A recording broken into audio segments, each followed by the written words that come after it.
पृथ्वी चारों तरफ से वायुमंडल से घिरा हुआ है। धरती के अंदर जैसे विभिन्न लेयर या स्तर हैं, वैसे ही हमारे धरती के सतह से मतलब ज़मीन से ऊपर की तरफ करीब 10,000 से 16,000 किलोमीटर की ऊंचाई तक हमारा वायुमंडल पृथ्वी की चारों ओर घिरा हुआ है। अगर वायुमंडल ना होता तो धरती पर जीवन कभी पनपता ही नहीं। इसलिए आप सबको ये चीज़ ज़रूर जानना ही चाहिए, हमारे वायुमंडल किस तरह हमारी रक्षा करता है। अगर आप सोचते हैं कि हमारा वायुमंडल सिर्फ एक है तो आप गलत हैं, क्योंकि हमारा वायुमंडल को 6 भागों में भाग किया गया है और इसके भी कुछ कारण हैं। इनमें से सबसे पहला स्तर है ट्रोपोस्फियर। इस स्तर में ही हम सब रहते हैं, क्योंकि ये स्तर वायुमंडल का सबसे प्रथम और नीचे का स्तर है, जो समुद्र तल से ऊपर की तरफ 16 से 18 किलोमीटर तक फैला हुआ है। मैंने यहाँ समुद्र तल इसलिए कहा क्योंकि ज़मीन हर जगह समान नहीं होता। कहीं पर ज़मीन ऊंचा होता है तो कहीं पर नीचा होता है, लेकिन समुद्र तल हर जगह पर समान होता है। इसलिए किसी भी पर्वत या और किसी चीज़ का हाइट मापने के लिए समुद्र तल का ही सहारा लिया जाता है। हमारे इस स्तर में पूरे वायुमंडल का 75% जलीय वाष्प और विभिन्न गैस रहते हैं, और जितनी भी धूल मिट्टी या और भी चीज़ उड़ते हैं वो सारे के सारे इसी स्तर में रहते हैं। और पता है क्या, जितने भी बारिश या तूफान होते हैं वो सिर्फ इसी स्तर में होते हैं, क्योंकि जितने भी बादल हैं वो सारे के सारे बादल इसी स्तर में ही रहते हैं। ये तो बस शुरुआत है, आगे देखिए हमारे सतह पर कितनी गर्मी होगी, 30 से 40 डिग्री सेंटीग्रेड। लेकिन ऊपर की तरफ ऐसा बिल्कुल भी नहीं है। 16 से 18 किलोमीटर ऊपर ये तापमान गिरकर -56 डिग्री सेंटीग्रेड हो जाता है। और मैं आपको बता दूं कि 0 डिग्री सेंटीग्रेड में ही पानी जमकर बर्फ़ में बदल जाता है। ट्रोपोस्फियर के बाद आता है स्ट्रेटोस्फियर, और ये ट्रोपोस्फियर के ऊपर से 50 किलोमीटर तक फैला हुआ है।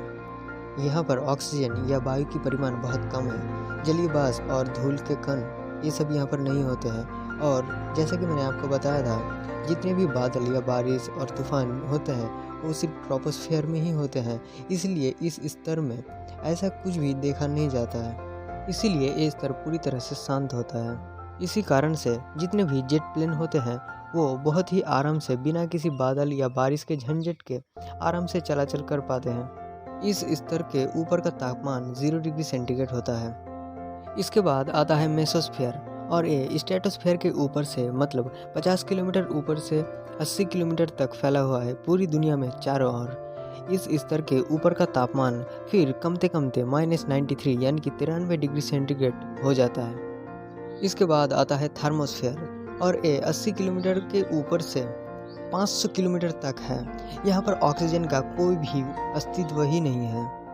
इस जगह पर सूरज के अल्ट्रावायलेट रे के कारण इस स्तर के ऊपर की तरफ का तापमान है करीब 1250 डिग्री सेंटीग्रेड। और एक मज़ेदार बात तो ये है कि इस थर्मोस्फियर के स्तर से टकराकर बेतार तरंग या फिर रेडियो वेव पृथ्वी की तरफ आता है, जिसके वजह से हम रेडियो को सुन पाते हैं।